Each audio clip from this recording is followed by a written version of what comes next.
Boys and girls, here we go. So we got all of our parts to go in, and now I can show you guys a little bit better what broke on the window. Because these windows are an absolute nightmare. They just are. It is what it is. So, see right here,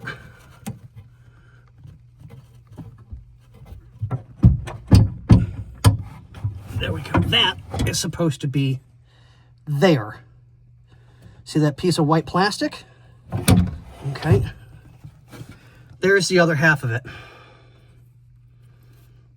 It's supposed to look like that.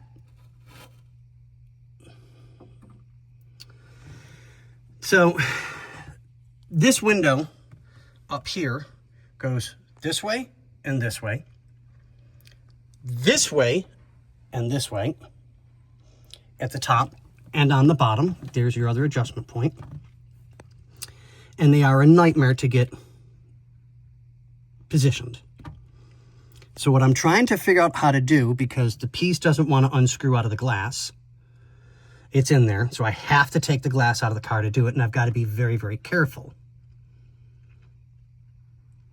And I'm like, okay, let me make sure that I get this right. So I'm trying to figure out how I can get the arm right there to slide out without having to disassemble the entire window regulator. But it's also lunchtime, so with Bobby's movie magic, it will look like this was simply done in moments. But on that note, ladies and gentlemen, sorry about the bright light, I have a puzzle to take care of.